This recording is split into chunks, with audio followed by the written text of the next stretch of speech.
All right, everyone. Says we are live. So, welcome to the Frank Monday channel, broadcasting out of Twilight Zone, Old Peking, Central Kingdom of the Celestial Dragon.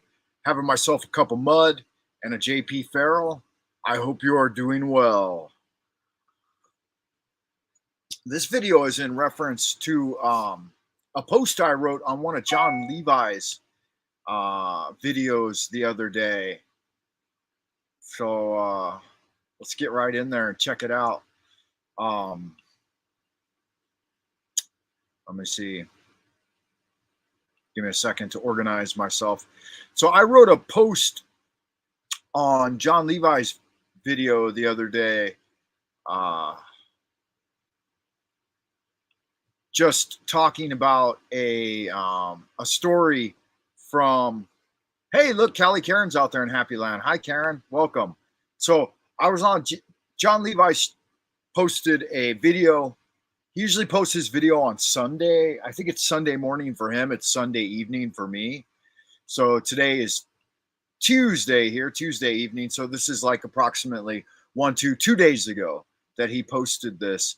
And so here's John's channel. And the video is named Thinking Out Loud. Let me refresh the screen. That way I can get the most updated information. How you doing today, Karen? 5.5. What does Introducing that mean? Oh. The most natural sounding text-to-speech software on the market. All right, so.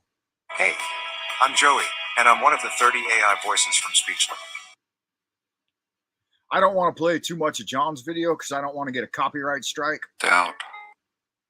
But so I was listening to John's video, and he mentioned something about giant fruit.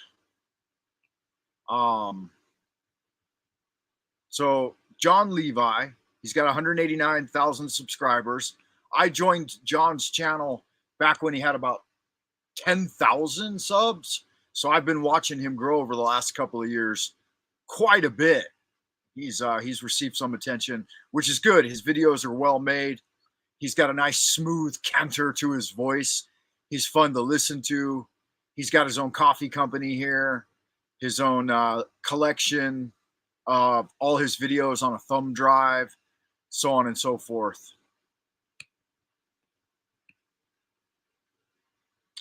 But yeah, interesting. So he pinned my comment this morning. I checked it and I got a notification and it says Frank Monday's comment pinned by John. So I thought I would read it here. It's got 181 thumbs up. That has more thumbs up than I typically even receive on my own videos. So that was fun to see, right?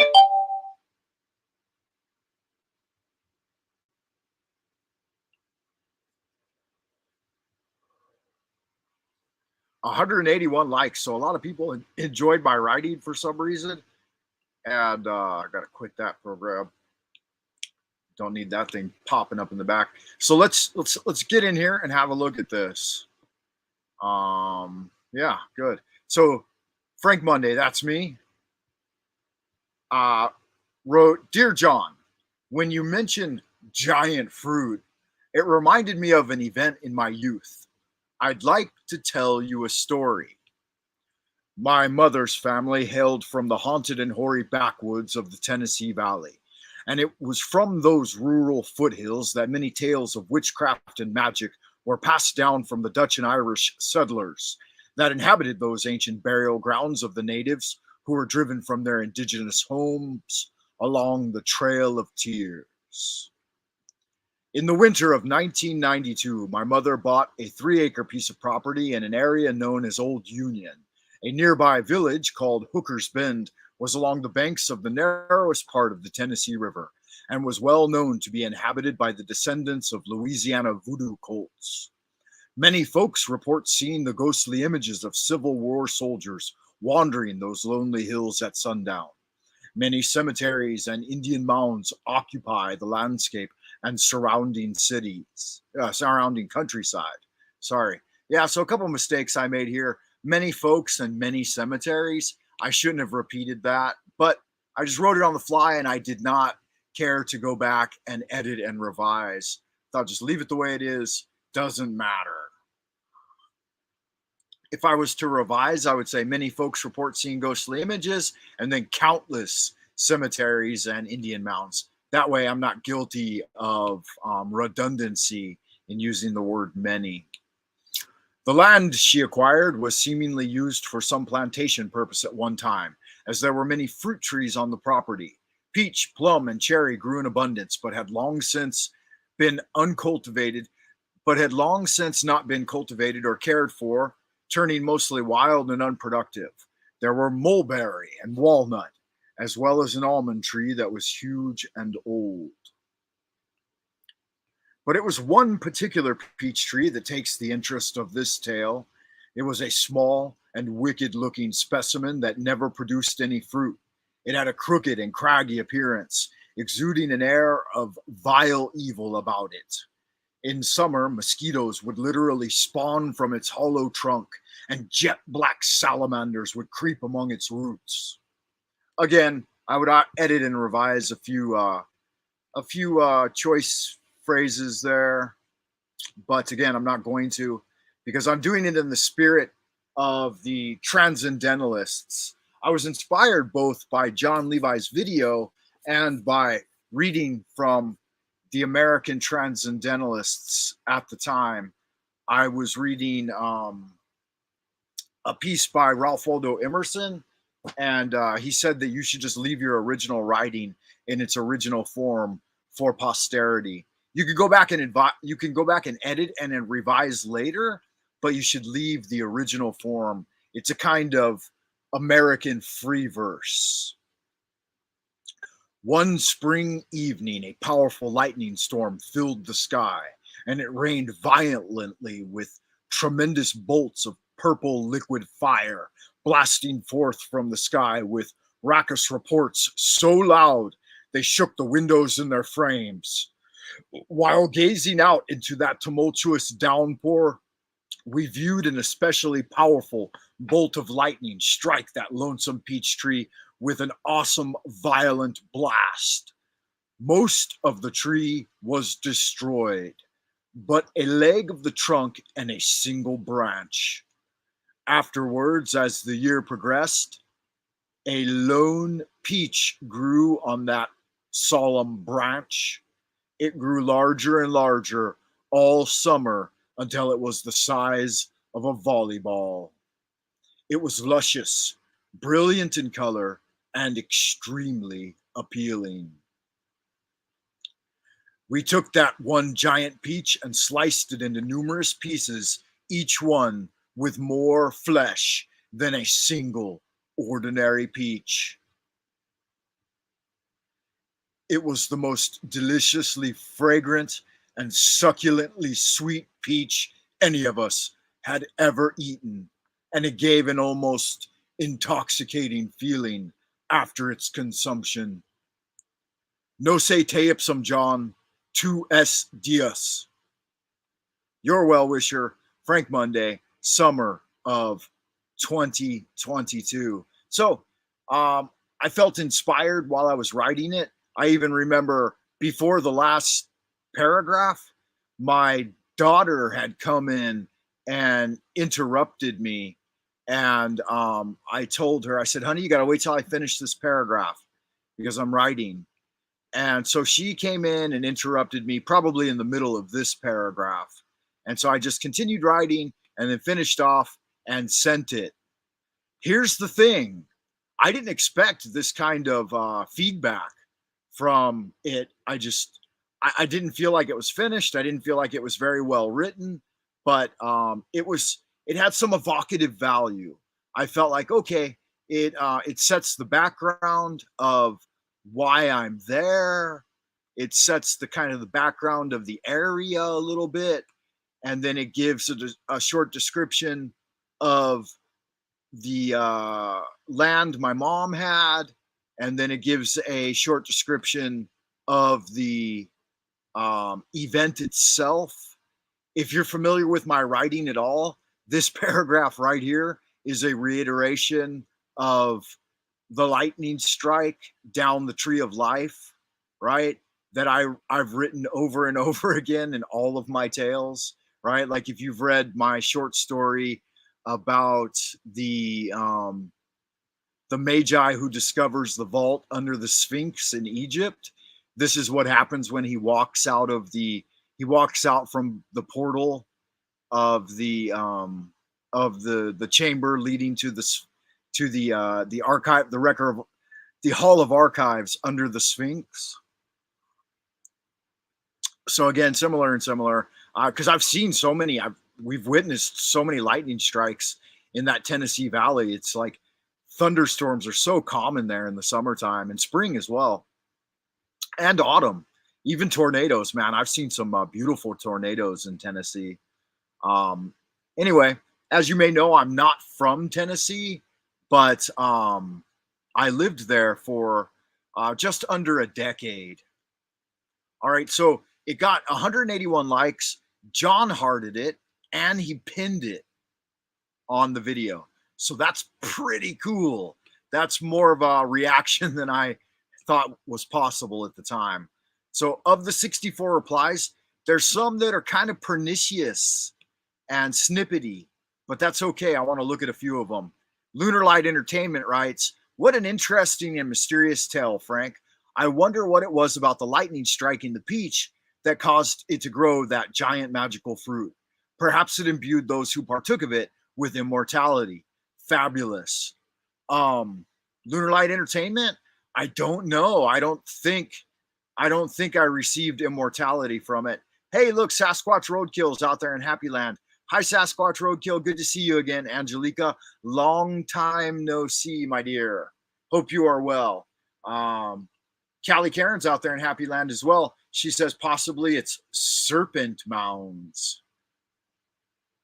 Oh, there was a 5.5 earthquake, I guess, in Sacramento. Is that what you're talking about, Karen? A 5.5 earthquake? All right, so continuing on. DC Rickson asks, did you plant the seed? The answer there is no. I don't think I ever replied to it, but I will now. Not that I know of. I don't know if my mom ever planted the seed on that tree. If you cut the tree and leave one branch, okay, so this guy stirs up some angry words from other people for some reason. He says it's completely normal.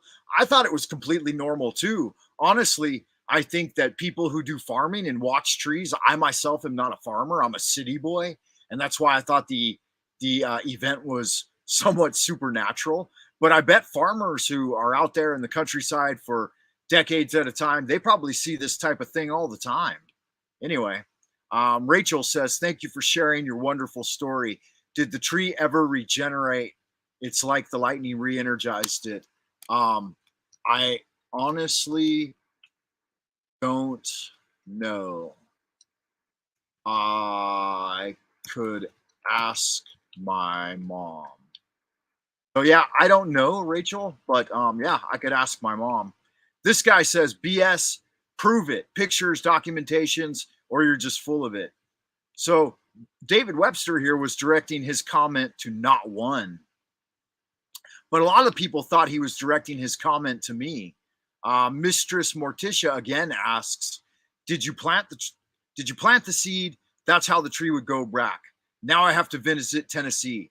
I can't wait to hear the stories and meet some of the witches. Yeah, good deal, Mistress Morticia. You should. My mom's a witch and she lives out there. Her mother was a witch as well. And they do a lot of natural magic. You should visit. Benny is certainly beautiful in its own right. And many witches live among its lonesome and hoary hollows. All right, so there I replied to Mistress Morticia. Um, David Webster says, why would the poster take so much time to write this story? What would they have to gain? Of course, we all we have is someone's word and the story sounds fantastic. It would be satisfying to see a photo or video, but I certainly do not rule out that something like that could actually happen. I've seen pictures of absolutely massive, awesome fruit, and I've also seen and touched them in real life with my own eyes. Again, when I wrote the story, it's just a heartfelt story. I was trying to be a little bit poetic in my writing because it's JonLevi. I love JonLevi. I love his videos. He always has a beautiful canter. His voice is quite mellow and melodious. I enjoy mellifluous. I enjoy listening to him. So, yeah, no big deal. Um, then I responded to my own post because it made me, after writing it, it made me think of the Taoist tales of the immortal Peach. And so I wrote this one where I copied and pasted some stuff from Wikipedia, I think. In China, the peach is said to be consumed by immortals due to its mystic value and conferring longevity on all who ate them. The divinity Yuang Dadi, Yu Huang Dadi is what he's called, the Jade Emperor, Shi Wang Mu, also the Queen of the Queen Mother of the Western Heaven. It's called the Pan Tao Hui, or the Feast of Peaches. The immortals wait 6,000 years for such an event. So yeah, so maybe it is more rare. I followed up with, I hope this tale has delighted you, JonLevi, sorry. I am forever your dear admirer. And yes, the tale is true, Frank. This guy, Bryce Timothy Bush, I guess is his name. He says, what an eloquently told story and turn of phrase. Great stuff. Now I want a peach. Thanks, Bryce. Frank Bundy again says, not that I know of. Responds, I honestly don't know. I could ask my mom. So on and so forth. Show more replies.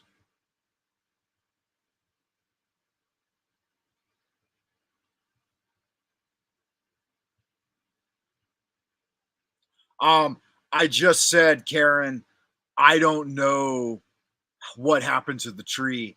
The event actually didn't mean much to me after it occurred. And honestly, I hadn't thought about it again until I watched JonLevi's video. And so I would have to ask my mom. It's on her property, and I don't know what happened to the tree.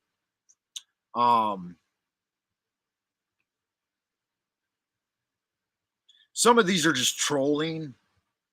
And so David Webster tries to defend his position and says, I expect you were educated in the American public school and reading comprehension wasn't your strong suit.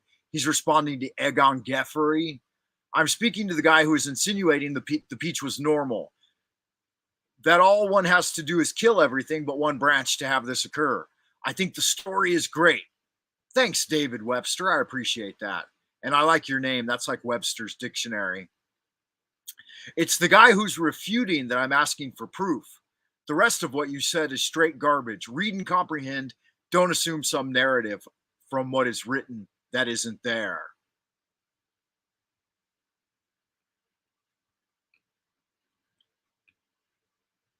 Paul Revere, 1776, says, wow, write a book.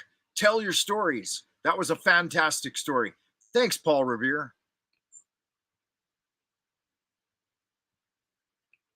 SLH says, great story, Frank. I certainly do believe it's possible. If a tree is allowed to grow large and unattended, it will become diseased and stop producing fruit. The lightning pruned it back and rejuvenated it. The plasma charge may have been a factor also. Perhaps what we see happening in the world today is the same. The world tree has grown too large and disease, stopped producing fruit. The reset we see happening may in fact be the pruning of that tree of life. Peace and blessings. Thank you, SLH. That's an interesting take on it. I think probably the plasma charge had something to do with it. Um, Honestly, don't know, but thank you for the kind comment um, about the story. Again, David Webster has to defend his position and say, I loved the Spooky Peach story. Don't walk in front of my camera. You're okay. Yeah, I'm working, honey. Yes. Paul Revere 1776 says, LOL. Then I do apologize. Fantastic story. Again, thanks, guys, to anyone who appreciated my writing style. Goodbye, Blue Sky says, you could be a writer. The way you visually painted the story was simply exquisite. One of the most fascinating comments I've ever read. I am a writer. Goodbye, Blue Sky. And I've written a lot. My writing style has definitely improved over the years, but I've been writing since high school, really. But I think the best piece of poetry I ever wrote was when I was 19, and that was 30 long years ago.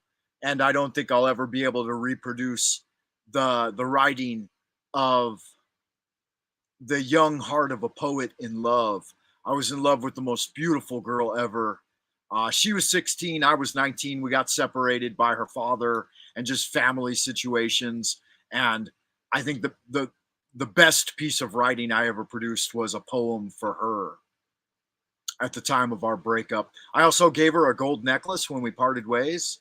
About 20 years later, I got back in touch with her.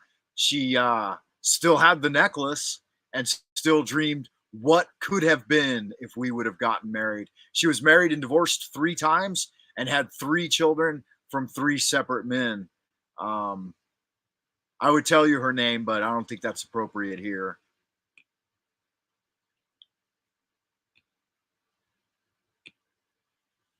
This guy, G Dub, says, wonderful writing. Thanks, G Dub. Triple X says, you, John, are God. Nuff said. Kristen's video says, I got a pet turtle. It's blue. You got to wonder where some of these people crawl out of the woodwork. Okay, so here's when the doubters chime in. They say, are you sure your name isn't James? Thanks, Dustin. Dustin says, fantastic story. Julia Mix says, at my fruit history, story by Ronald Dahl, James and the Giant Peach. So here's where they start accusing me of plagiarism on James and the Giant Peach.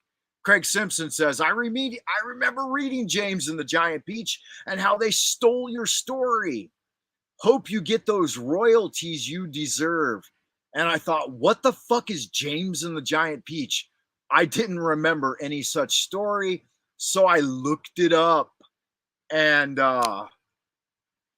let's look at the basic, oops, my bad. Let's look at the basic premise of James and the Giant Peach.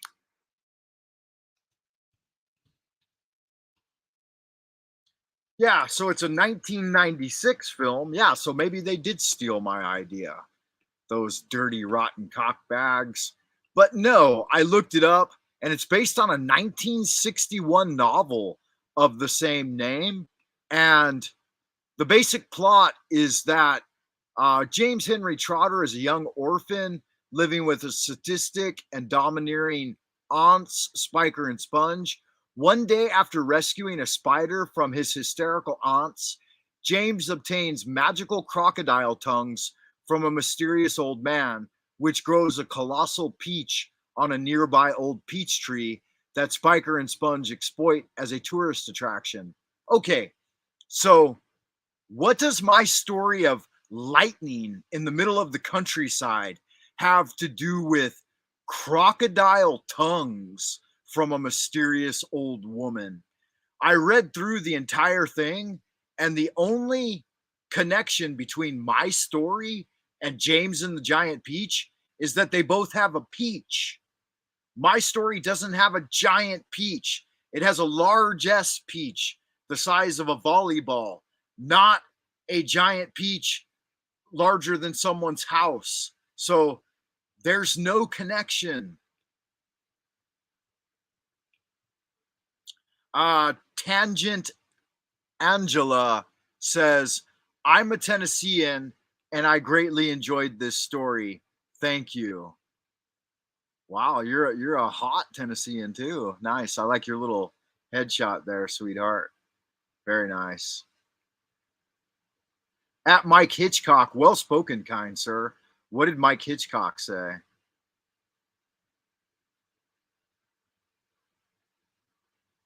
Not sure. Anyway, who cares? So Goodbye Sky recants and says, so this guy's story was a case of plagiarism? Here I thought he wrote such a wonderful comment. Um, the writing is all mine. I didn't plagiarize anything. It's a true story. And the writing was just inspired by watching John's video. So I don't know what else to fucking say to these people. But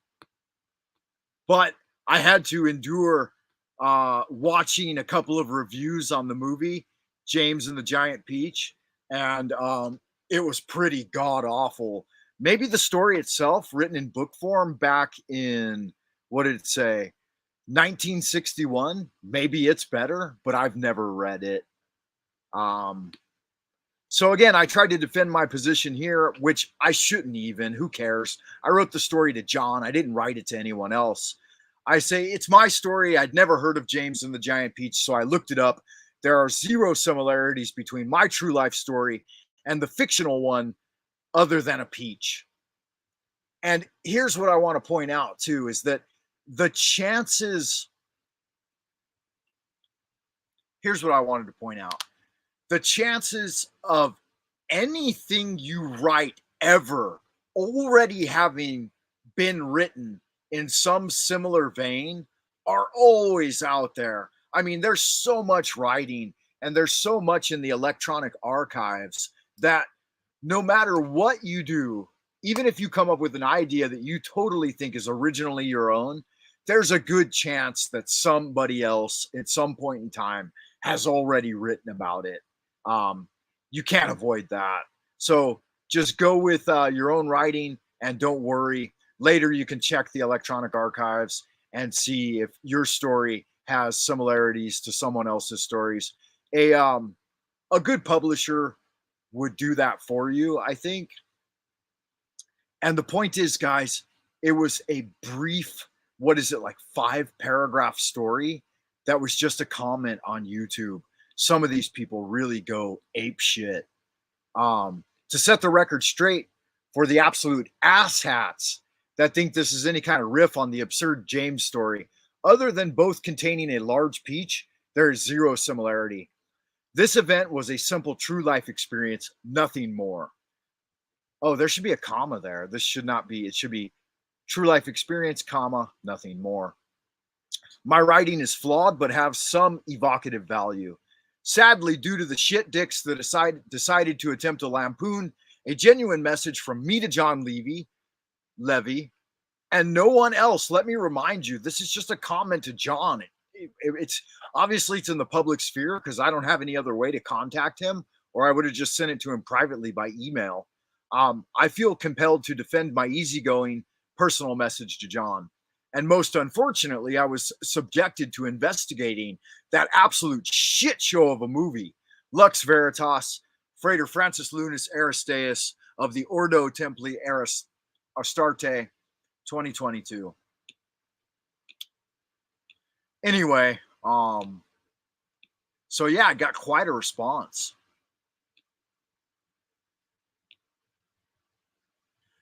Little Fox, I like your comment here. Little Fox says, "What an eloquently written piece. You, sir, should be a published writer. I very much enjoyed reading it. Mesmerizing. Thank you." Little Fox goes on, "Frank Monday, I meant to ask you what happened to the tree. Did it live past the year? And if so, did it produce fruit again?" So let me respond to Little Fox. Thank you for your delightful comment. I don't know what happened to the tree. Afterwards, I moved away from the and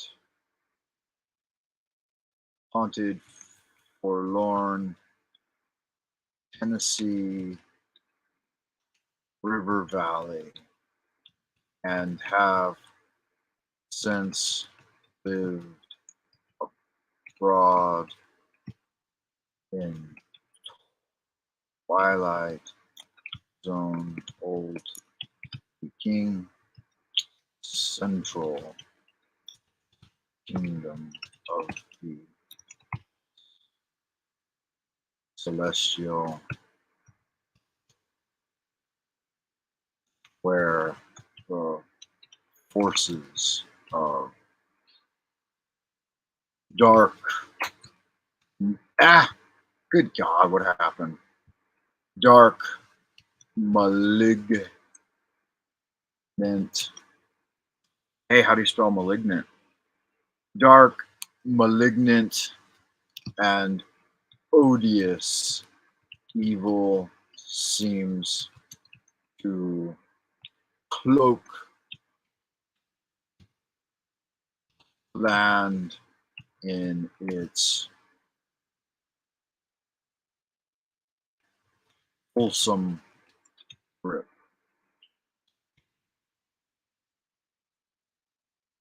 I should inquire to my mother and find out. Carpe diem.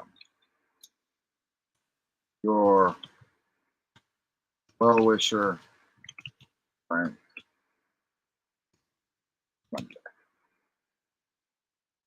All right, yeah. So her beautiful little comment there, telling me that I'm an eloquently written piece and should be a published writer, deserves a lengthy response.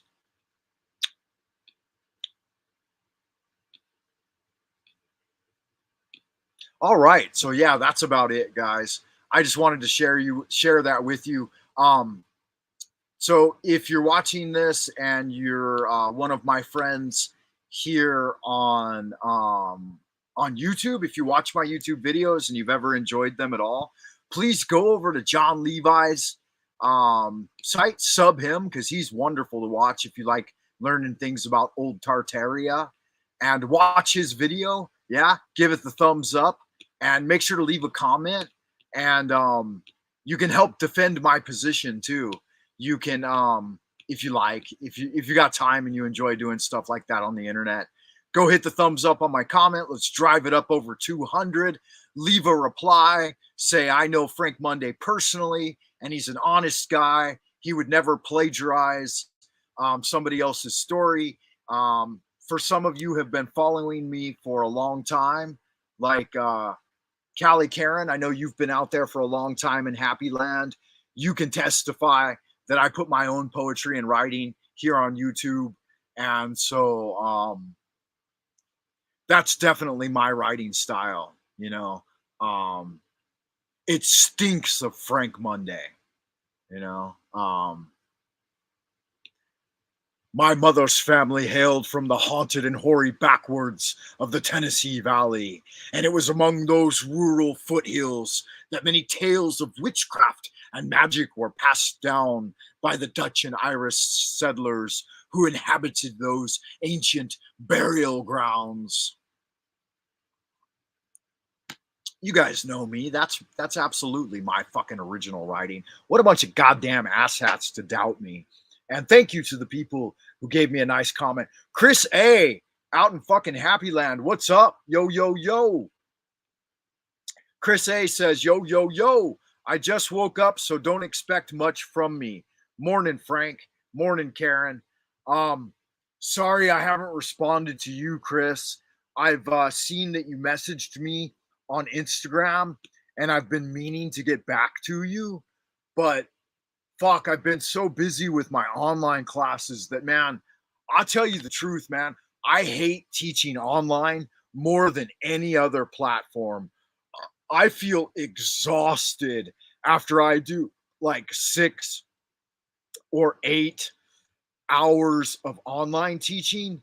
It is so much more exhausting than spending an entire day at the school. Like, I'd rather drive an hour down to the academy and spend 10 hours teaching at the school and then drive an hour home, right? And have like a solid 12-hour day. I would feel less tired from that than spending 4 hours online teaching. I don't know what it is about it, but teaching online just totally fucking drains you. I think it's because you don't get any energetic feedback from other living human beings. I mean, that's why I like doing the live streams and talking to you guys, because then I get some feedback, and that gives you an additional energy boost to know that you're being heard by other living humans and that they can respond to you. I've been a teacher. Um, I mean, it's my career. I've been doing it for 20 plus years now. Like 23 years I've been teaching high school and college and so on and so forth. Oh, Chris, I was talking to you that whole last the whole last, like, I don't know, maybe 3 to 5 minutes of what I was talking about was directed directly at you, Chris. I was just making excuses for not answering your Instagram messages yet, man. Which I'm going to get to. I've read some of them, but I haven't read all of them. I'll get back to you soon, brother. I've just What I was trying to tell you is that I've been exhausted from teaching online. Yeah, I'm not. I don't want to go through it all again. Thank you for that. I will. Yeah, thanks, man. I appreciate your understanding. Teaching online is hell. Oh, and they keep extending the lockdown. Let me give you guys some updates about what's going on here in China. They extended the lockdown for like another 10 days. So today's May 10th, and they're saying that it may lift like at the end of May. I think they're planning to keep us locked up until the end of May. So what a fucking shit show. Not only that, I haven't been downstairs today, but supposedly we're not supposed to leave our apartments at all anymore either. Um Additionally, they've posted a guard at each door of the downstairs apartment building. So it's getting pretty fucking spooky, man.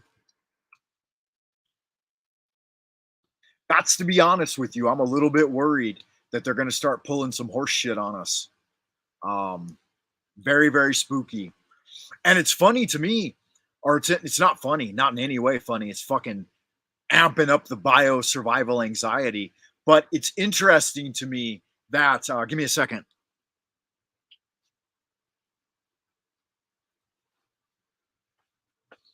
It's interesting to me that nobody's reporting on it. I've been watching the online community, and they reported on the other city down in the south. I can't mention very specific names, man. I don't want to get arrested. But up here in the north, they're like, oh yeah, nothing's happening up there. Blah blah blah. I see all these what if articles. Like one of the big guys here on the YouTube, he's got a channel named China Uncovered or China Unscripted or China something. His name's Chris what? Chris Chappelle, I think, or God, I forget his name now, but I watch him all the time because he reports on China. But he's acting as if we aren't on serious lockdown. Yeah, Callie Karen, at every gate leaving our apartment building. So we've got 5 main gates. They've locked all but one. But that's not what I'm talking about. They've put one down at the bottom of the staircase at every door leaving the building. So this one building has, I think, 8 different doors, and each door has a stairwell with 6 levels and 3 apartments per level. So 18 apartments. So for every 18 apartments, they've got a guard at ground level now. So they're telling us that we can't even go into our courtyard to go for a walk or exercise. So it's Spookyville, man. Yeah, it's getting dark.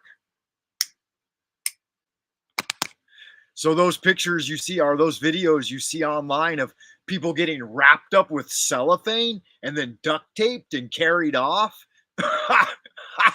The fucking nightmare is real, brothers and sisters. So pray for me. I've been doing my magic trying to break through this evil dark spell, but who knows, man? Yeah, I can open the windows on the apartment, get some fresh air in here. But today, my wife, she wasn't having any of that horse shit. She went downstairs and no, they're not in hazmat gear yet.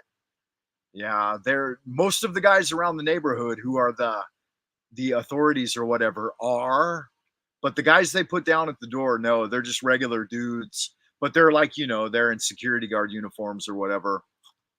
Um, I'm not going to talk too much about it, guys. I don't want to get my channel shut down, and I don't want to get myself into an even worse situation because I'm the only foreigner like in this entire district that I know of. No other foreigners live in this area. I'm the only one.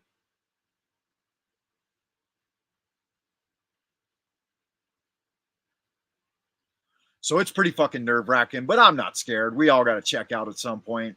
Uh, you guys know me, man. I'll go down fighting. I'm not gonna make it easy for them, but you should offer the guy at the gate a smoke and get on his good side. Yeah, yeah, absolutely, Chris. I agree with you. My wife wasn't having any of that horse shit. She went downstairs and she did. She gives out smokes and stuff, and she gave out a couple of packs and bribed the guards or whatever.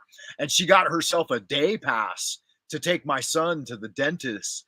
So for this entire district, like it's all locked down. She's out driving around in the car, going to the dentist, and I told her to make sure she grabs me a couple of cartons of smokes, man, because I'm fucking just about out. I think I'm on my last pack right here. So if I run out of smokes, I'm gonna fucking start growing cabin. I'm gonna go stir crazy.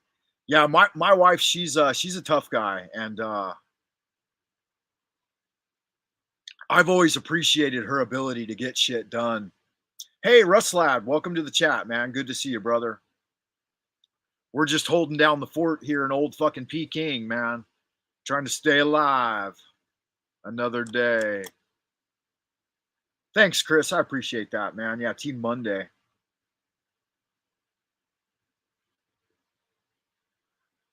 Mrs. Monday's aggro. I mean, the first few years I was married to her, I thought, man, I don't know, I might not be able to cut out to stay in a relationship with this gal.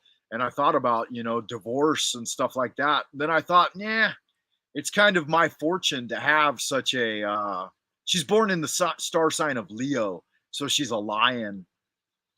And I thought, I think it's a blessing in disguise. So I'm gonna stick it out with her. I married her. I don't want to ruin her life by making her a divorced leftover woman. And who's to say that if I divorced and got remarried to another gal, she wouldn't be even worse? So I stayed married to Mrs. Monday, and I'm glad I did. We've been married for, I guess, 19 years now, and we've got 2 kids. So,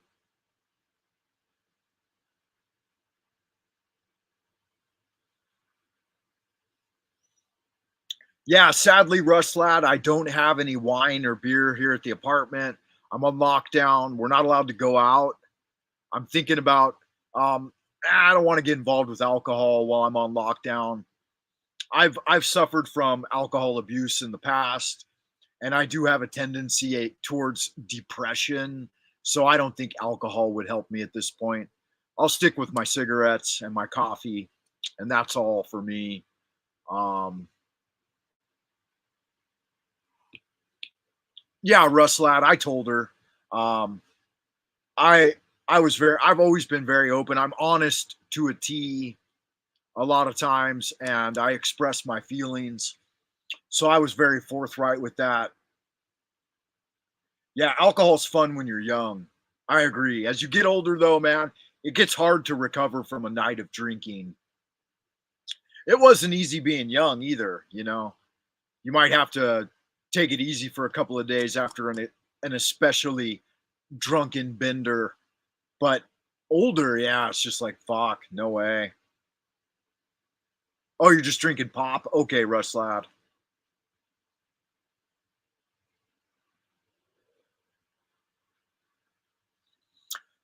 Yeah, marriage is tough, man. Not all people are cut out for it. A lot of marriages end in divorce these days. I think the statistics is something like 50% of modern marriages end in divorce. That number's just as high here in Beijing. Something like 50% of marriages are 50% of new marriages end in divorce within 2 to 3 years. So once you've been married 20 years, I think you're a success. Yeah, okay. So everyone's chiming in, reiterating that they haven't drank in a while. Yeah, I haven't drank in a while either. What's going on with you guys though? How are your lockdown situations? I know the US is talking about going back into full lockdown too. A lot of Americans think that they're going to be all right, that they're past the worst of the storm, but Gates and Fauci came out the other day. They were on TV and they're like, "No, these pandemics are going to last into in perpetuity. Get used to them. We're going to roll one out every 3 months." Um,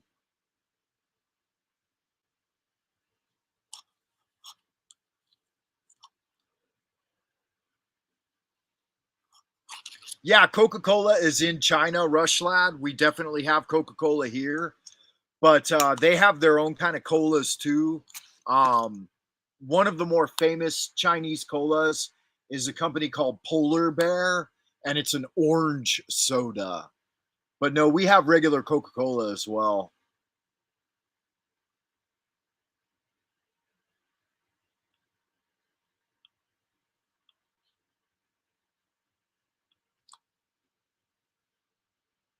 All right, Chris responded to my question.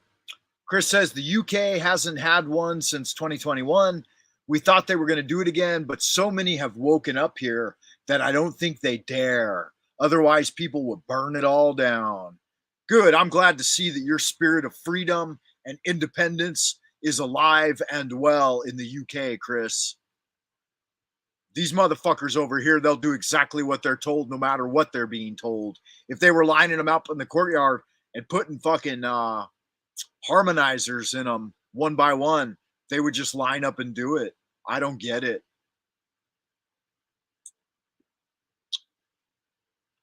Russ Lad says, I don't see lockdowns coming back. I hope you guys are right, man. There's nothing good about it. Um, and it doesn't work. Is it like Fanta? Yes. The Chinese polar bear drink that I think that like in the 1950s they had it. And then they brought it back out again in like 2015 or something. And it's called Polar Bear. I'll look it up for you.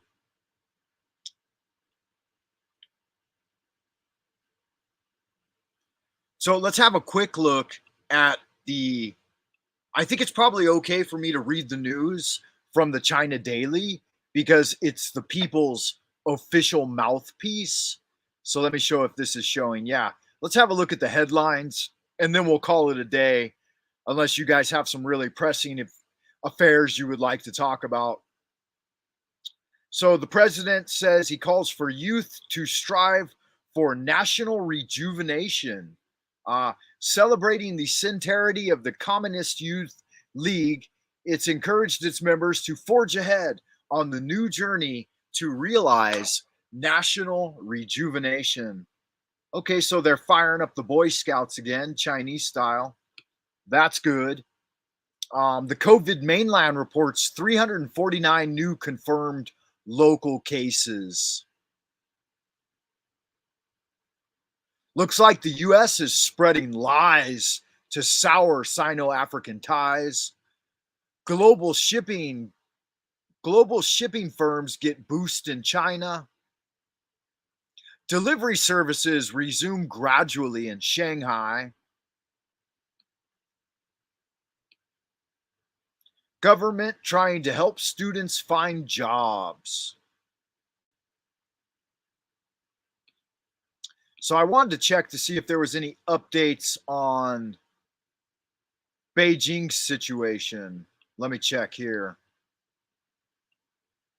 Because nobody's talking about it. They're making it like it's not really a big deal. But who knows, man? One of the bigger news stories here is that China's cargo craft docks with the space station combination. They recently sent up 4 rockets to their Chinese space station, or so it is reported, right? Um, so here's the latest updates for May 10th. What is today? Today is May 10th. Epidemic data on Chinese mainland is 357 confirmed cases, 349 local confirmed cases, 5,000 cumulative deaths.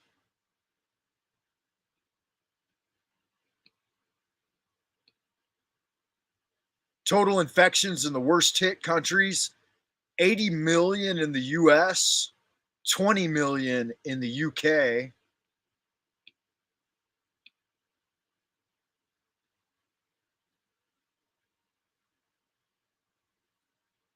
So that doesn't help me. The news I'm interested in is the Beijing COVID lockdown. See if we can pull some information up about that. Um, Old Peking, that's right. Alien invasion coming to the US, says Callie Karen. I'll let that website load in the background. It's the new normal, Frank. It's no big deal losing your freedom. Yeah. So if it was up to Klaus Schwab, I guess he would say, you will be enslaved and you will love your enslavement. Yeah, Chris, it is total fucking BS. But I'm just reading the news headlines. I'm not going to give my opinion. That's far too verboten. You guys know what I think about all that horse shit. Rush Lad says, honestly, here everyone has totally forgotten about the coup. We just think about the war in Ukraine and the SCOTUS crap. Yeah, you guys know how I feel about it.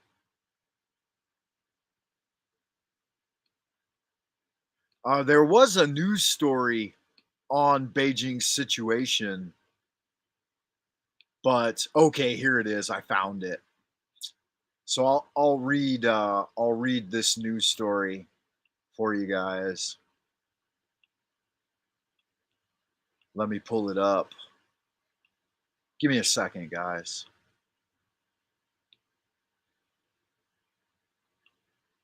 Yeah, yeah. I don't have to express it. That would get me shut down. If you haven't heard already, I have created a backup channel here on the YouTube. So make sure to go check it out. It's the name of my original company idea that I started here in Beijing back in 2013. So nearly a decade now. It's called Lunar Light Entertainment. So if you just look up Lunar Light Entertainment here on the old boob tubes, you can see my backup channel. Let me see if I can do a search on it. Lunar. Oh yeah, wow, it's even 6 subs. So it looks like somebody went over there and subbed me. And thank you for that if you have subbed my backup channel. I figured it was probably important to open a backup channel. That way, if they ever fuck with Frank Monday anymore, then there's you guys can find me on Lunar Light Entertainment.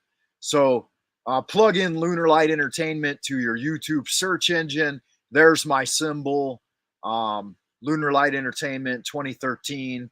I've thrown a couple of videos up there already, just some horse shit with me and my daughter. Yeah, 14 views. Wow.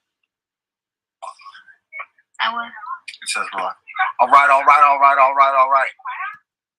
Daddy and Amber going live on the fly. It's happening, y'all. Good looking. Sexy people.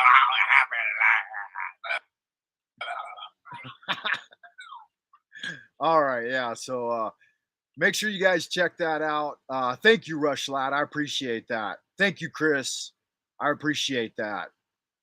What do you think of couch red pill? SCOTUS core rupturing being exposed. Hey, Mary at sea level. Mary, good to see you, sweetheart. Missed you. I'm just checking in, giving some updates. Yeah. So, guys, this is the Frank Monday channel. If you're new to the channel, please hit the cold goose thumb up the bum, because that keeps me jumping. Woo, woo! Nothing like a good cold goose up the bum. And yeah, that keeps me making videos, man. I was just letting everybody know, Mary, that I created a backup channel here on the boob tube called Lunar Light Entertainment.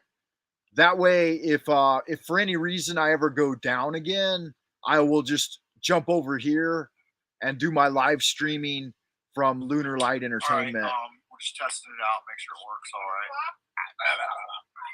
Live on the fly. It's happening, y'all. Good looking. Sexy people.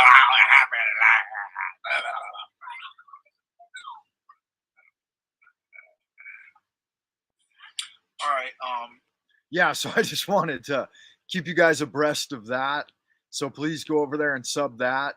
That happy horse shit. If you want to keep in touch with me in the future, and we ever get if I disappear for any great length of time, you guys know I try to live stream at least something every day. So if you don't hear from me for like 2 or 3 days, chances are they wrapped me up in cellophane and duct tape and took me off to the camp. But other than that, I'm going to keep fighting the good fight, and I'll be here, if not every day, then every other day. Frank is like Anne Frank now. Yeah, that's right, Callie Karen. I'm hiding in the basement. Yeah, so please add my backup channel, Frank Monday, over at Lunar Light Entertainment. I haven't done much with it yet, because it's just a backup channel. I mean, I haven't even filled out the about section yet. I don't have a poster board on there. It just says I joined the other day on May 6th. But I'll flesh out the channel a little bit. I thought about I'll use the channel to read the news. Maybe I'll read the China Daily on there sometimes.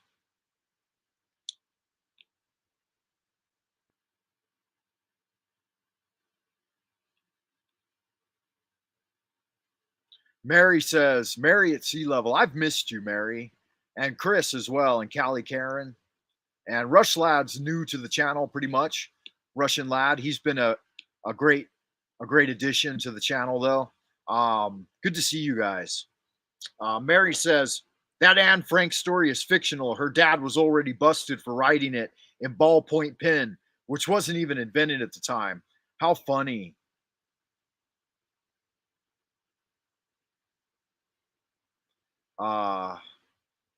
Russian Lad says, do you like Soviet architecture? To me, it's appealing but depressing at the same time, if you know what I mean. You know, it's interesting. I've never seen much Soviet architecture, Rush Lad, except for the buildings they highlight in Red Square, like in Moscow, right? But I've seen footage of like Ukraine and some of the countryside in Russia since this whole shit show started on television. And it looks just like that here in China. The Chinese have the exact like industrial building style as Russia.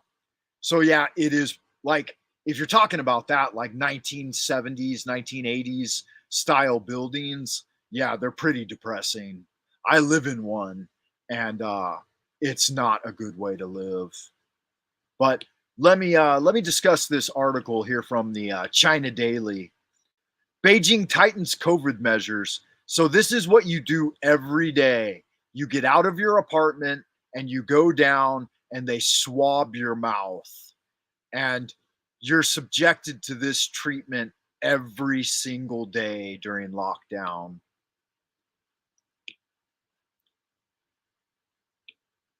Beijing reported a new COVID cluster with 21 infections from a workplace, adding uncertainty to the trends in the city's latest outbreak. By Monday afternoon, the confirmed cases of the new cluster, 17 employees and 4 remaining people, were their family members. The cluster has a large scale, with the confirmed cases involving a wide range of locations in the city, including Xunyi District. That's where my job is. Haidian District. That's one of the largest districts in Beijing. Fengtai. Chaoyang District. Chaoyang is the most populous district in Beijing. Tongzhou and Changping. So these are the main districts that I believe are now under lockdown.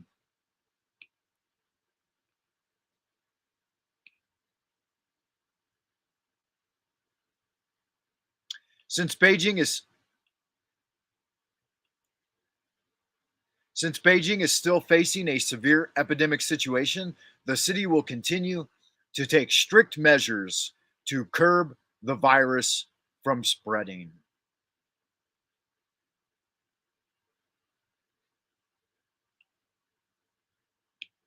All right, so just an honorable mention there to that news article. I'm not going to get into it because it's too sensitive a topic, but that is officially published information. So I don't think there's anything wrong with me highlighting it. Strict measures, they say, like no going outside to play in the courtyard. Yeah, Chow Young. That's right. Chow Young. I think Chow Young has something like 6 million people. And it's a district maybe the size of Compton. So we are assholes and elbows in old Peking. We live right on top of each other. I guess there's probably going upwards. There's a couple of apartments above me, and then there's like several apartments below me. So I'm stuck in the middle with you. What's going on in the ideas room? Let me check real quick, guys. Mary at Sea Level says that Frank Monday has his own thing going on, more authentic. Thank you, Miss Mary Moon.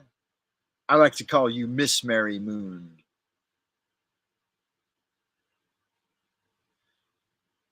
May the great and almighty one have mercy on us all. It's a jungle out here, yeah.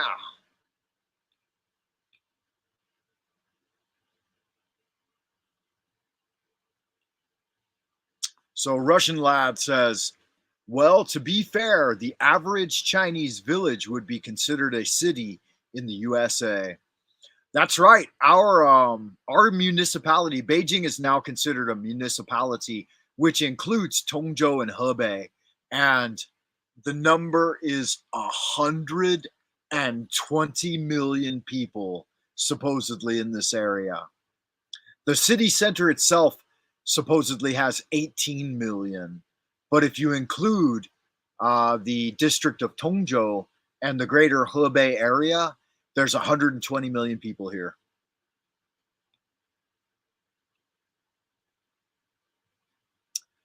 Miss Mary Moon says, it's insane that you spend a lot of time looking into virus theory And then most things are lies. We need to be vigilant and question everything. I agree with you. Yeah, Callie Karen, 6 million souls right here in Chaoyang.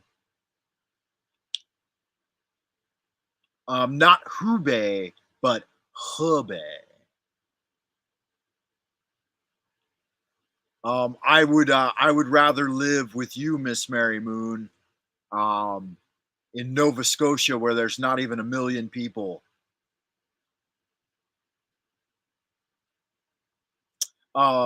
No, 120 million.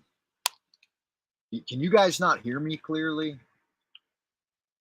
So if you include the Beijing municipality includes Tongzhou and Hebei, and it's 120 million.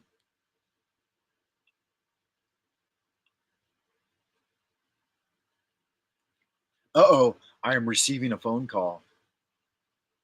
Hello?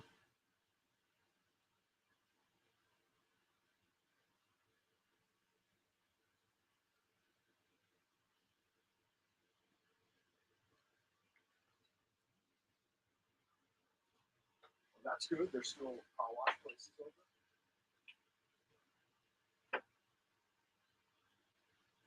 Seriously?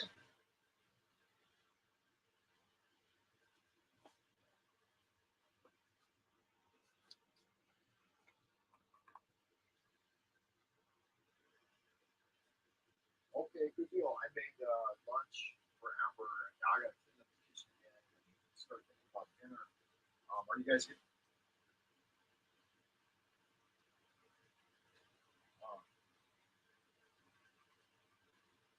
okay.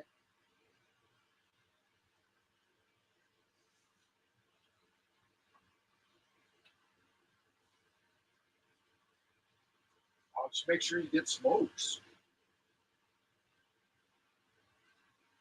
Okay. Other than that, I don't know. Whatever you think is fun for Amber and Dre, because being locked up all the time is boring for them. But me, I'm okay.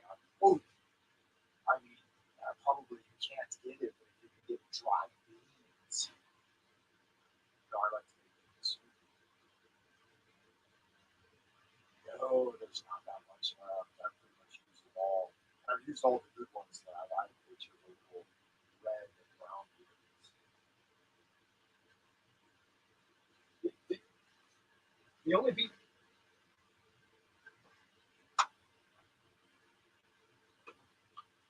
no, both. There's two.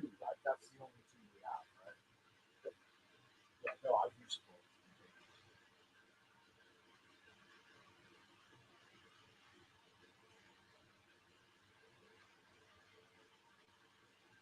If not, don't worry about it.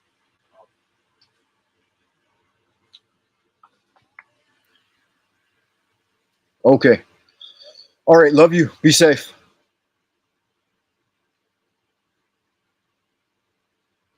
Okay. Cool. That's good. All right.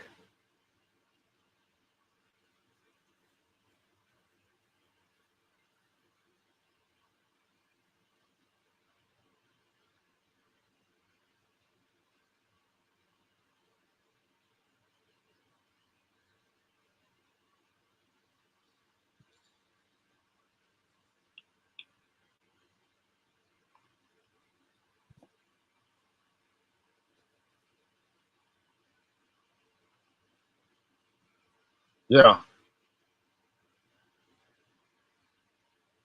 So.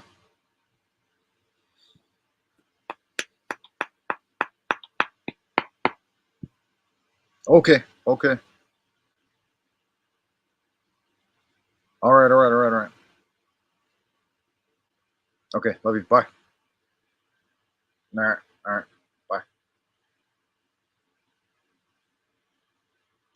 All right, there's a live update to our situation here. So, like I said, my wife got a pass to go out into the community to take my son to the dentist. And at home today is just me and my daughter. My daughter's in there doing her homework on her computer. So I figured I'd seize the opportunity to get on here and do a real quick live stream. But She said outside of our community, we're pretty much the only community on lockdown in this area. She said all of the other, like, everything's pretty much open for business. The stores are open and stuff. And she's able to cruise around. She's getting the car washed. She said she's going to pick up some pizza on the way home. And she said that our situation is bullshit and people are complaining about it. And she said that originally the standard was supposed to be only 5 days, and we've already been in lockdown for 10 days. So people are not happy about that. Um,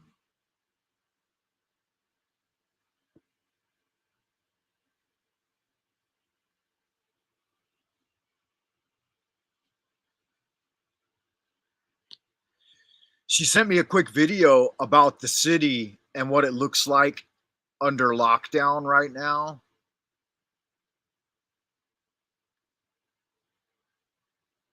So let me check this. She told me to check my communication device.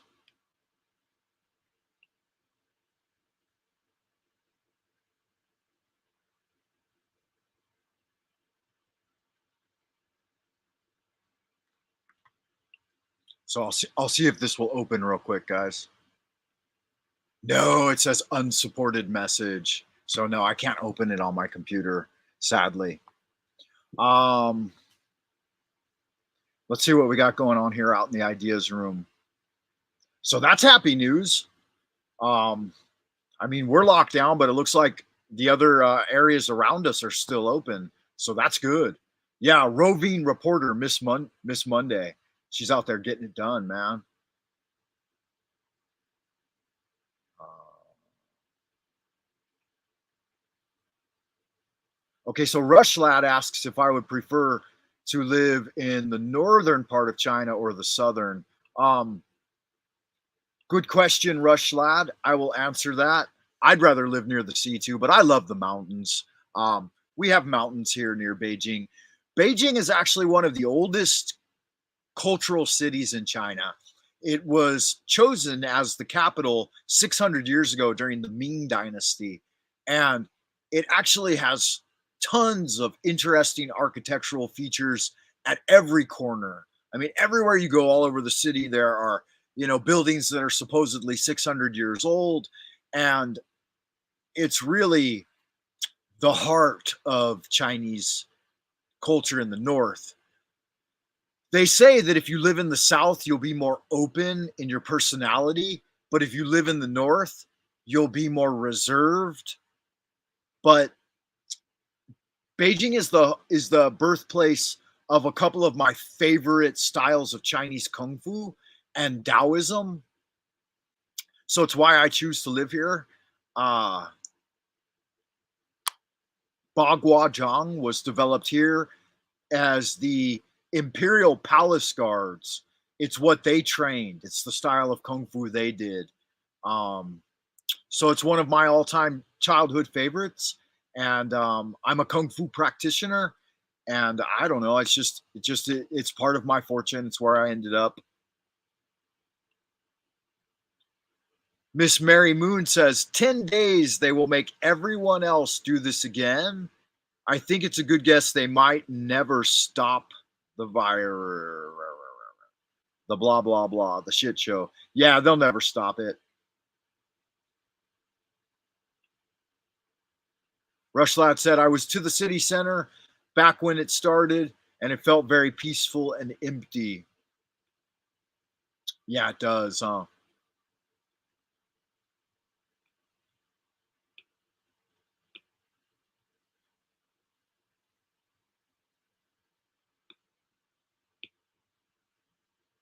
Hey, Kelly's out there in the ideas room. Welcome to the show, Kelly. Good to see you. We're just discussing a wide variety of things here. I started off today's transmission talking about JonLevi and the giant peach. Yes, Kelly, I do. I have a video on why I came to China, and I'll show you a link to it if I can. Um, Frank Monday, why China?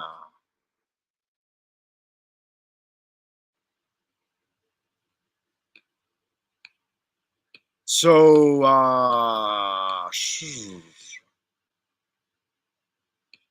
the YouTube search engine isn't competent enough to even find a video of mine with the exact title that I originally wrote.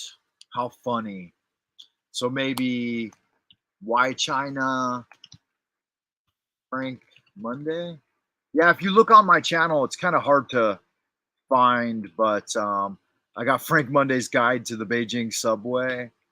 Um, I don't know. It's on my channel somewhere. So when you That's kind of funny. Check this out. Here's a video I shot a while back. Frank Monday's guide to the Beijing subway. Only 14 views. This was a good video, man. I was working hard on this one. so when you 过了马路得注意安全，对吗？Yeah. So when you go across the street, you gotta watch the fuck out. Understand? Yeah, they freak out. They slap the taxi cab and they get all angry and shit. Don't do that. That's not cool. Y'all making foreigners look bad. So It's another one of those old Frank Monday productions coming at you. we got some beautiful weather today. It's nice. Frank Monday's guide to the Beijing subway. What's happening, y'all sexy, good-looking people? Hope y'all doing all right today. Yeah, so there's some of my old school horse shit right there. That's kind of funny.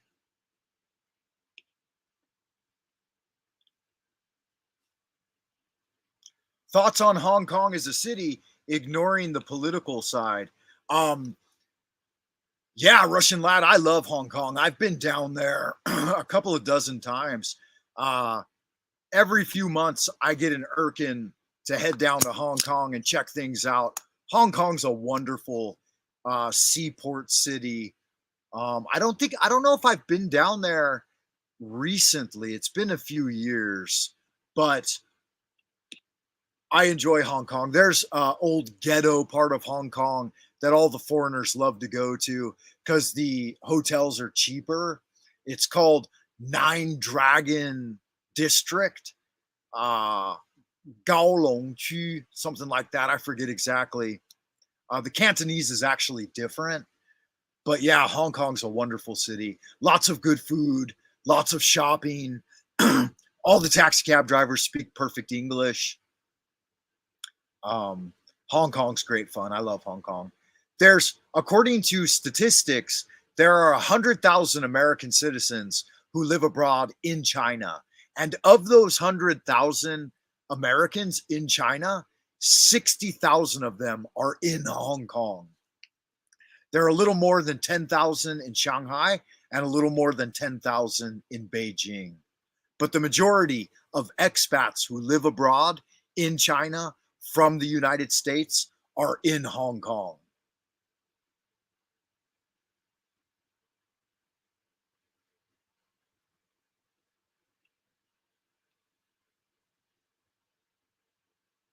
Yeah, Hong Kong is absolutely a more foreign friendly city, definitely.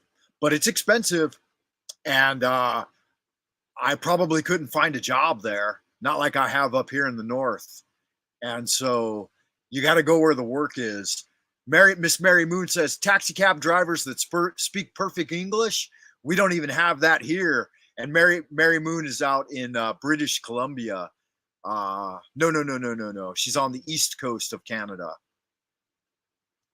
Yeah, one of the requirements of being a taxi cab driver in Hong Kong is that number one, you have to be native born Hong Kong, and number two, you have to speak perfect English. You have to pass an English test.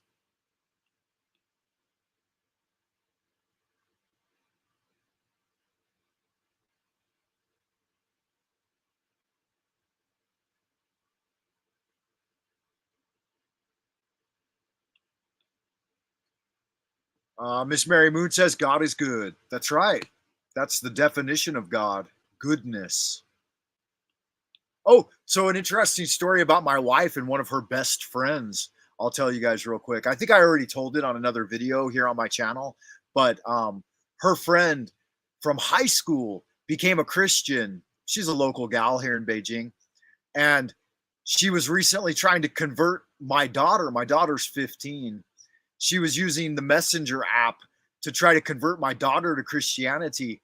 And so it made my wife really angry. And she's like, don't be filling my daughter's head with that religious BS.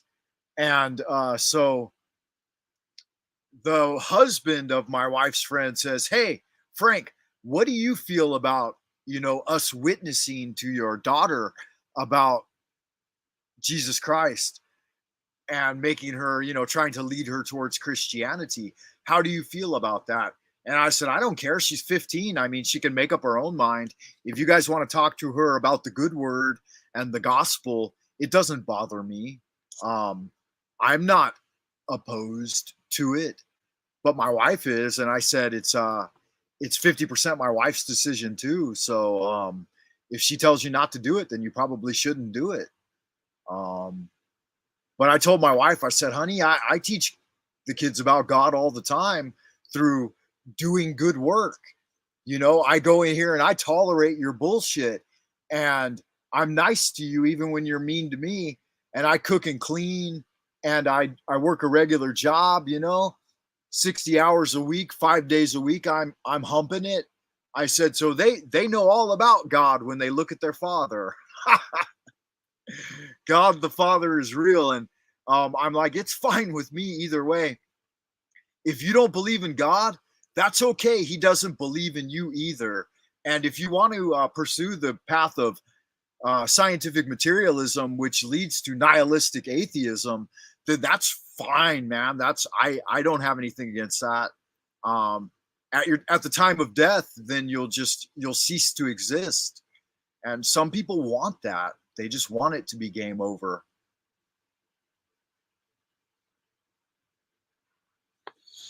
For those of us who are true believers, we don't have to convert anyone. We don't have to bring anybody to the Lord. That's not written in stone.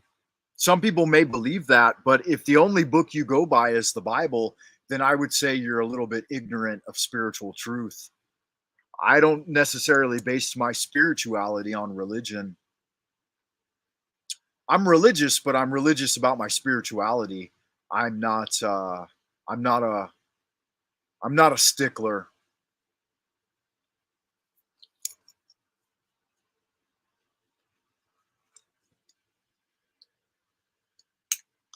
Everyone finds their way to the truth their own way and in their own good time. And I don't need to bully anyone. Yeah, like Chris says here, you shouldn't push your beliefs on others. Share if they ask, and that's it. I agree with you in toto, sir, 100%. If people are really looking for the truth of life, they will find their way to the mystery traditions, and they will find their way to the esoteric and secret information that's available. But if they're just looking for a community centered social structure like the church, then they'll find their way to that. I'm a solitary practitioner. I'm a magician, and I practice ceremonial magic. And you didn't ask, but yeah, you guys know the score with Frank Monday. If I haven't offended you yet, then stick around for a while, because I probably will offend you at some point. And I'll apologize in advance if I do offend you. And it's okay to be offended. If you get triggered watching the Frank Monday channel, that's probably appropriate. That's an appropriate response. I watched the Amazing Atheist's latest couple of transmissions. I don't know if you guys have ever watched the Amazing Atheist, but he's kind of a funny character. I only agree with maybe 10% of what comes out of his mouth, but he's been suffering from megalomania the last couple of weeks, and his latest transmission was just a Hitler-esque display of the highest level of narcissism and megalomania. And I thought, okay, he's gone off the fucking deep end. Good. Because that's funny. There's nothing wrong with that.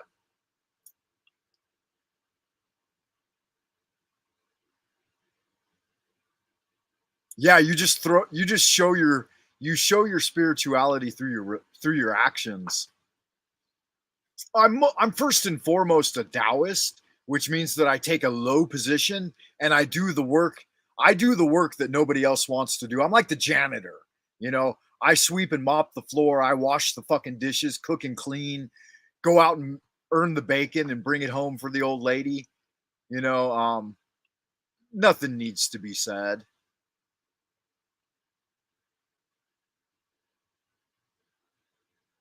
Yeah, I agree with you, Kelly.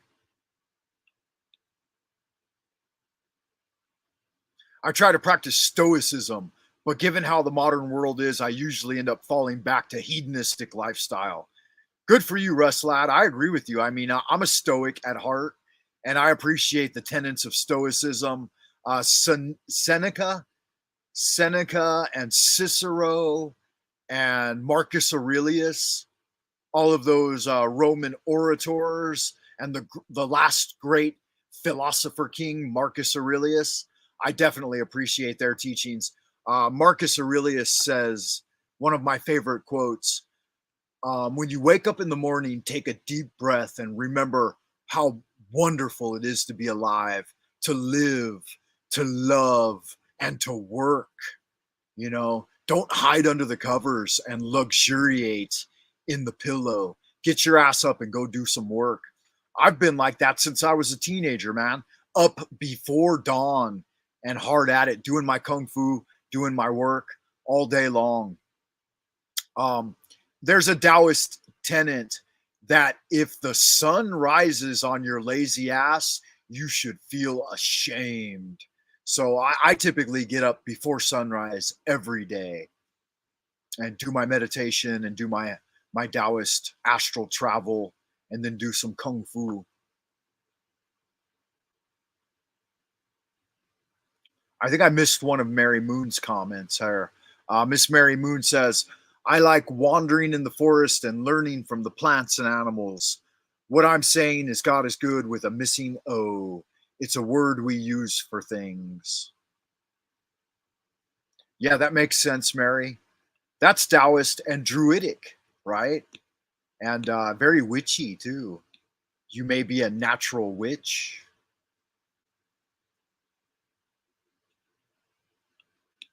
Yeah, that's a good one for me, Kelly. I don't know if it speaks to you. It definitely speaks to me. But I embraced it when I was like 15 years old. I read it, I think, in The Art of Leadership, translated by Thomas Cleary. I have a copy, a Shambhala edition copy on my desk here, a pocket book. And I read that line in there by Foshan. No, Gaon of the Foshan Mountains. He says, if the sun rises on your lazy ass, then you should feel ashamed. I don't always meet up to it, but 90% of the time I do. I'm up. Yeah, Nunu, welcome to the chat, Nunu. Good to see you. Guys, this is Atlantean Neo. He is a traveler from Mu, Lemuria, and ancient Atlantis. He's manifesting in the group today. Good to see you, sir. Welcome. He says that he arises by 3:45 a.m. Yeah, you know what? For the longest time, I would wake up at 3:33 a.m. and when I'd look at my watch and say, "Good God, what time is it?" It would say 3:33 and then 33 seconds. So I started waking up like all through my 20s and 30s. I was always up at 3:33 a.m. and 33 seconds. And I learned that that's actually a demonic force called Karanzan. I did a video called 333 The Demon Karanzan, and YouTube gave me a community strike. I'm not sure what I said in that video, but they took it down and shut me down for a week. So I thought, I better not touch on Karanzan anymore. Seems like YouTube doesn't like him. Yeah, he's AI. Yes, the all has brought our time traveling friend Atlantean Neo. Nunu, welcome to the chat. The all has brought me. Indeed, the all mind. Hey, Nunu, also Kelly, I don't think I said hello when you came in, but hello to you, says Chris. Yeah, so Miss Mary Moon says maybe part of it is that Pisces time is 2 to 4 a.m. Hee hee. Okay, so us Pisces are active at that time, huh? Aries is 4 to 6 a.m. That's funny because I'm a Pisces. My son is an Aries. I wake up at like 3 a.m. My son wakes up right after me. Taurus, 6 to 8. Gemini, 8 to 10. Cancer's noontime. Yeah, my daughter's a Cancer, and she seems to be most active at noon. Callie Karen says hello to the Atlantean traveler, Neo. And Rushlad says, what spirituality you find idiotic to make it harder for all modern religions like Scientology and Jehovah Witnesses don't count. Honestly, don't know much about Scientology. I have a friend in Hollywood, a good friend. His name is Liam, and his father actually fell in with Scientology. And I was with Liam, and I'm like, let's go downtown. He lives in Franklin Village in Hollywood.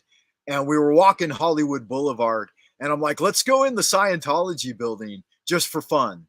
And he's like, nah, you don't want to get involved with that horse shit. And I'm like, why? And he said that Scientology had convinced his father to give everything he had to their church. So his father literally like turned over everything, the whole family fortune, his own home, and like everything. And so he said, yeah, Scientology is bad news, man. So I don't know. I don't know much about it myself. I've never been involved with it. Jehovah's Witness, I've always had fun with them. In my 20s, they would sometimes come by and knock on the door, and I would do crazy shit with them. Anytime they came by, I would always mess with them. I'd be like, oh, okay, so you want to talk about your spirituality? Come on in, let's talk about Taoism. And I'd get out a bunch of Taoist books and put them on the table. And it turns out like the Good Message by the Jehovah's Witness, the Church of Latter-day Saints of Jesus Christ, is very similar to Taoism. Like you practice internal alchemy to reunite yourself with the spiritual realm. And I don't know, there's some similarities there, but I don't know much about it either.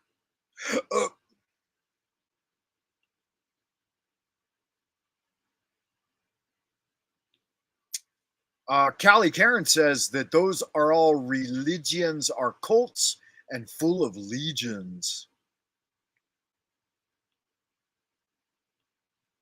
Chris says, if you move to the UK and wait a year or two, it's only just getting going. It's tough. What are you talking about? Are you talking about the Latter-day Saints in the UK? According to the Tartarian community, the Mormons took control of a lot of the old world buildings that were already in North America. So they have a theory, guys like JonLevi and others, that all of those old world buildings in America were actually already there when the Pilgrims came over, and they just inherited them. And I think there may be some truth to that. I don't know.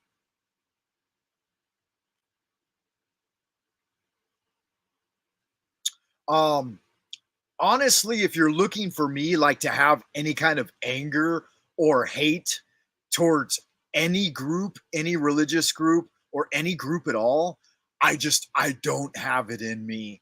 I mean, I'm of the philosophy of to each his own.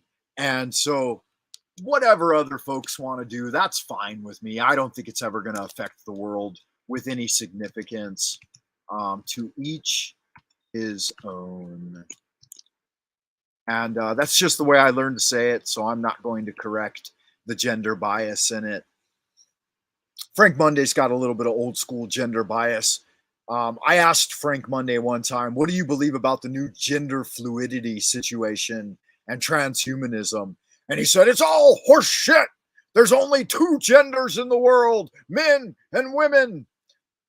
And little boys and little girls should be left alone and not overly sexualized. So that's his opinion. I honestly I don't know what those cults get up to in their free time and behind closed doors in their churches. I would think it's probably something similar to the esoteric order of Dagon. They turn into fish people and then swim into the ocean and fellowship with the old ones. That would be my guess. They worship at the mitre cap of Dagon and the Mother Hydra. This is the era of Cthulhu, guys. Cthulhu has risen. We are under the dictates of the great elder god Cthulhu. If you can't see that, then you haven't looked outside recently. I said those all off by one. Correct. Aries 6 to 8, Gemini 8 to 10, Cancer 10 to 12. Okay, so Pisces is 4 to 6. I gotcha. Yeah, I don't really feel it until 4. So I'm waking up in Aquarius, Miss Moon. But yeah, now I wake up at 4 a.m. like clockwork. My face froze when I did that. Let me try again. Cthulhu has risen. Nuftagu Ufgalin. Cthulhu really Ufgagu Tagen. Yeah, so if you don't find that offensive, you should, because I'm a servant of Dagon. First and foremost, he's got a point. I had to talk to my 9-year-old about procreating because of a. Oh, okay, Kelly says because abortion protests. Not happy about that. Yeah, leave the children alone, guys.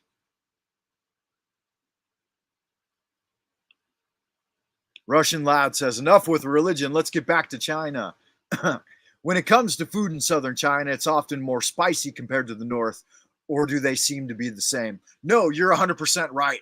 Northern foods are more bland and they use more fermented items in their cooking. So we've got stuff like fermented tofu and fermented yellow beans and fermented black bean and all kinds of savory dishes.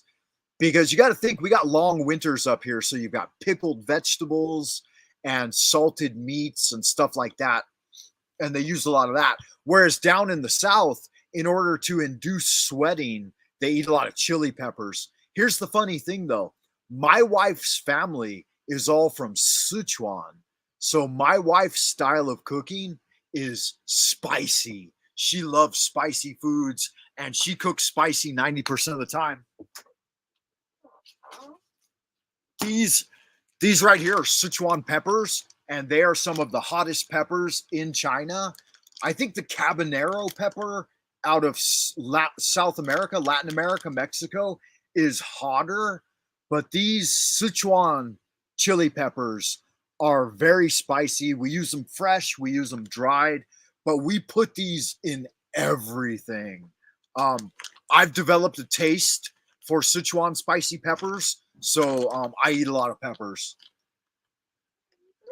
My daughter, I think, is done with her schoolwork, guys. So I got to signal an end to this live stream. We've gone nearly 2 hours, man. It's getting time to rock and roll for me, though. I'll say that we can go another 5 minutes, and then we got to wind it down. Give me 5 minutes, honey.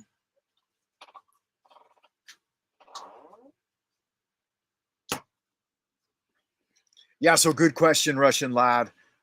It's pushing 7 o'clock p.m. My daughter's probably my daughter. 3 women in my life that I fell in love with. Number one, my mother. When I was a boy and I had a nightmare, I would dream about my mother. I would yell out, "Mommy, mommy, help me!" Once I got married and I'd been married for a while, I realized that when I was dreaming, if I had a nightmare, I would call out my wife's name, Miss Monday, Miss Monday. Here's the crazy thing. Once I had my daughter Amber, and I got a little older still, I realized when I started having nightmares, I would call out my daughter's name. Amber, Amber. So Frank Monday has always loved his women, whether it's the mother, the wife, or the daughter. Um, I'll read this last couple of comments, guys. Then I gotta wrap it up. Make sure if you are interested in helping out the channel, you can check me out on buymeacoffee.com/Frank Monday. I'll put that in the comment section just in case you're interested. I don't solicit. I'm not an e-beggar like some folks like to claim. That's not my style. Here's a 2-hour transmission. It's the first time I've mentioned it. Guys, make sure you check the chat and look at everything you want to see, because I got to wrap this up. Kelly says the longer these kids stay away from sexual awareness, they grow taller and develop naturally, especially daughters. My daughter's 5'7" at 9 years old because I do not allow her to be exposed. Wow, that seems really tall for a 9-year-old. My daughter's 15, and I think that should say 19. My daughter's 15 and she's only about 5'2". I don't know. But yeah, you're right. According to Taoist tradition, people shouldn't have sex until they're 25 years old. They say, especially for young men, it damages the Jing Qi and permanently shortens their life.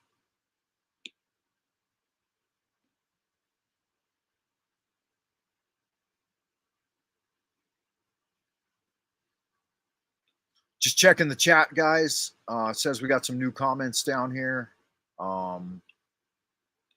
If you want some inside videos and articles, check me out on buymeacoffee.com/Frank Monday. Over there, I post a few behind the scenes things. I'm going to do an article on my father's Navy career, and I'm just going to post that on buymeacoffee.com because it's kind of secret information.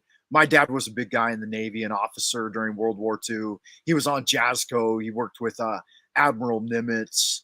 The ship he was on got 13 silver stars. So I'm going to post some pictures of that. Oh, black and white photos of my dad and stuff. All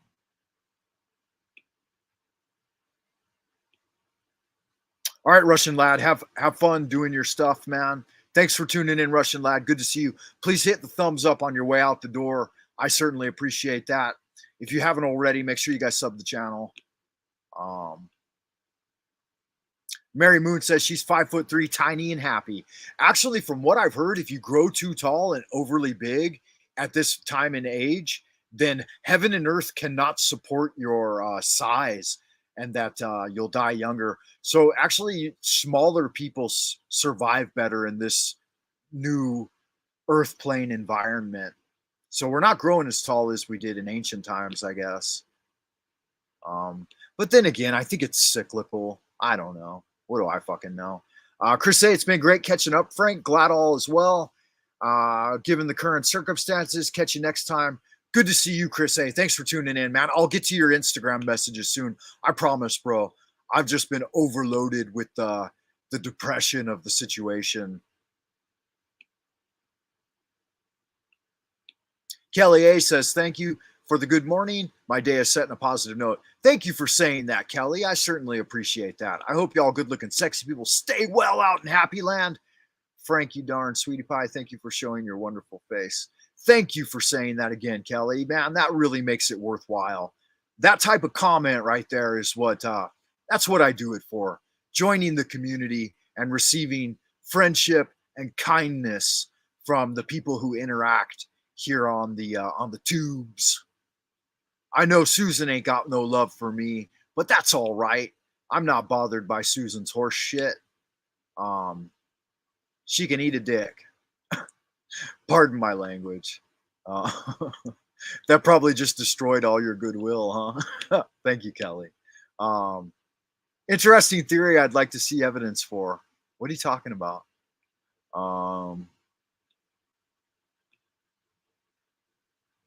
Yeah, I definitely agree the kids are getting too exposed. Sounds like I'm going to live a short life, 6-footer. No, Chris, it's all arbitrary. I mean, I met two of the oldest men I've ever met were in the countryside in Tennessee. That's where my mother's family hails from. And she went back there after my father passed away to retire. And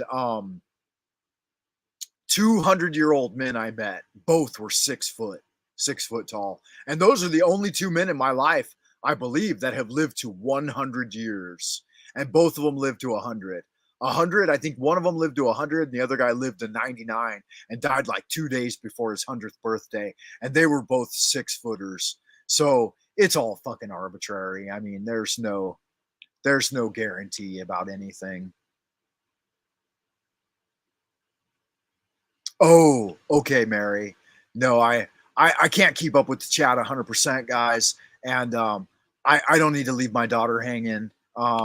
We've both been on the computer all day long. I've been teaching classes all day long. I got online classes tomorrow. Thank you for joining me, guys. If you missed the earlier part of the video, check it out once it uploads to YouTube. Y'all good-looking, sexy people, stay well out in Happy Land. Keep fighting the good fight. Let's get some yo's before we finish. Come on. Let's see them yo's. All right, yo, come on. That'll put the lead in your pencil.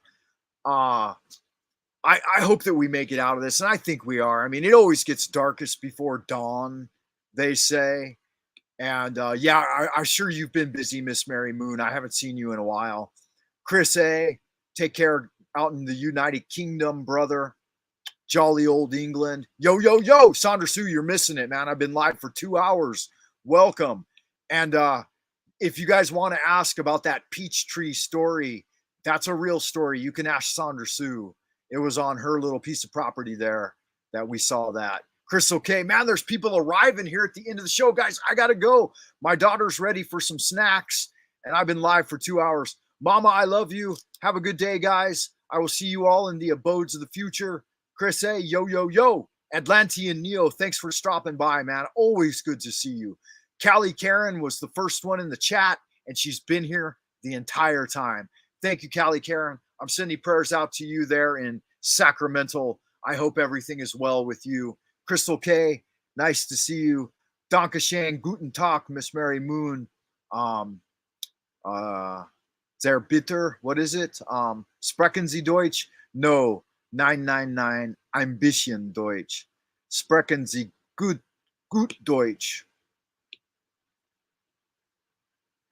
Yeah, Callie Karen wants to know, did the peach tree with the giant peach survive the lightning strike?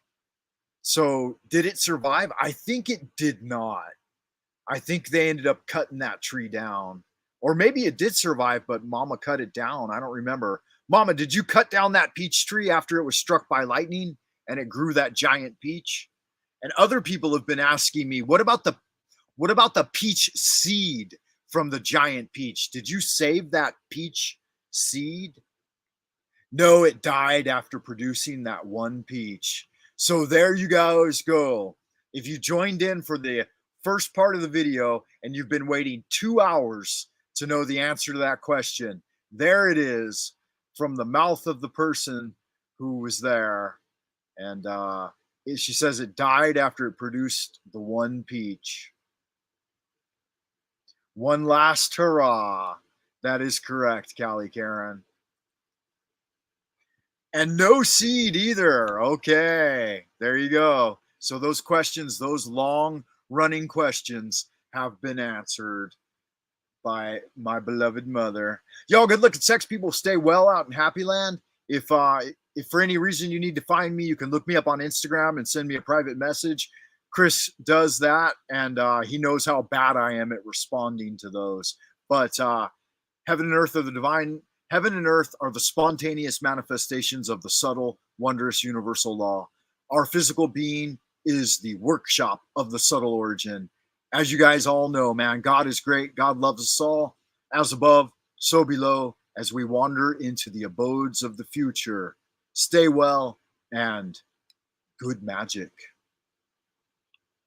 Stay well and good magic. Stay well and good magic.